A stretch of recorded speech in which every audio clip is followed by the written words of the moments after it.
Magandang buhay po sa lahat at welcome na welcome po kayo dito sa aking Mathematics Tagalog tutorial.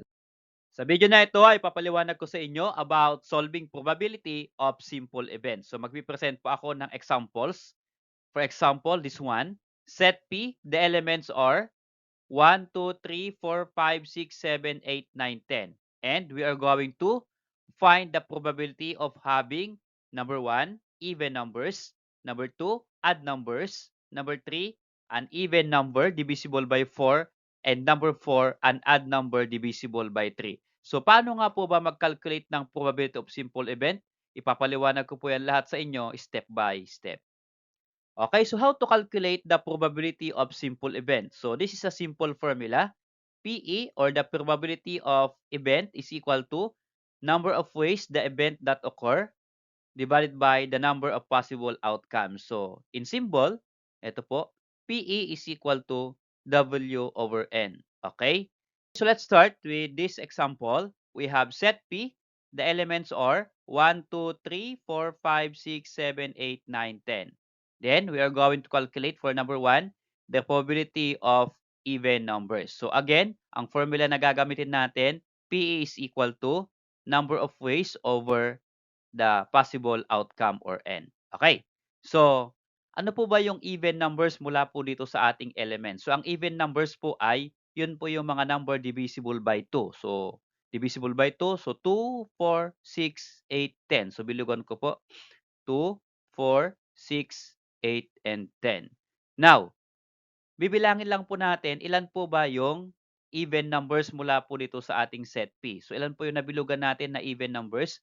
1, 2, 3, 4, 5. So, 5 po lahat.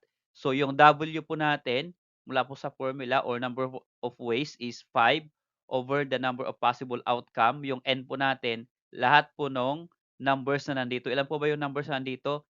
10. So, ibig sabihin, yung N po natin is 10. So, we have now W is equal to 5, N is equal to 10. Yun po yung kailangan natin sa formula para makalculate po yung probability of even numbers. So, by using this formula, ganito lang po yun.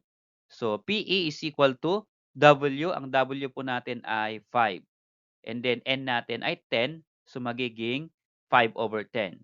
Actually, pwede na pong sagot yan. But, if it is fraction, always reduce to lowest term. So, yung 5 over 10, divisible by 5 to both numerator and denominator. So, 5 divided by 5 is 1, 10 divided by 5 is 2. So, 1 over 2. So, ayan pa po yung in a fraction form, 1/2. How about, pwede po ba sa percentage over decimal? Pwede po. So, ito po, sa percentage ng 1/2 ay 25%. Okay?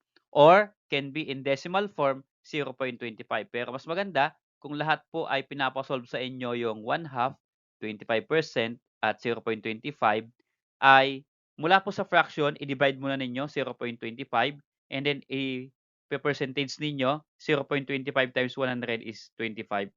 Okay. Pero kung wala pong naka-indicate kung ano yung sagot ninyo na form, pwede lang pong fraction, pwede lang pong percentage, at pwede lang pong decimal form. Pero syempre, ang laging lumalabas dito kasi ito po yung formula natin ay fraction. So okay na yung fraction. Okay? Okay, so about this number 2 question, the probability of odd numbers. So ano po ba yung mga odd numbers from 1 to 10? So yung mga odd numbers naman ay ito po yung mga number na hindi pwedeng i-divide sa 2. So for example, from 1 to 10, ang mga hindi pwedeng i-divide sa 2 ay 2, 3, 5, 7, 9. Okay, bilugan ko. Yan po yung mga odd numbers. So 1, 3, 5, 7, and 9. Okay. So mula po dyan sa 1, 3, 5, 7, 9, i-determine natin yung W and N. So yung W, the number of ways that the event occur. So ito po yung number of ways. So 1, 2, 3, 4, 5. So ang W po natin ay 5 at ang N natin ay 10. So bakit 10 again? There are 10 numbers sa ating set. Okay, using this formula, PE is equal to W over N is equal to, again, W is 5, N is 10, so 5 over 10. Reduce again to lowest term. 5 over 10 is 1/2. In percentage, 25%. In decimal, 0.25. So, pareho po ito ng even numbers kasi sa 1 to 10, 5 po yung even numbers, 5 din po yung odd numbers. Okay? Okay, so about this number 3 example or question. An even number divisible by 4. So, ano po ba yung mga even number? So, i-determine mo natin yung mga even number. So, ang even number po natin, guhitan ko po ay, again, 2, 4, 6, 8, and 10. Okay. So, there are 5 even numbers. 2, 4, 6, 8, 10. Ngayon, may condition po na even number divisible by 4. So, ano po yung mga even number, ano po ba yung mga divisible by 4? Ang divisible by 4 ay skip counting by 4. So, 4, then 8. So, yan lang po yung divisible by 4 sa ating elements. So, 4, 8. So, 4 is divisible by 4, 8 is divisible by 4. So, wala na pong iba.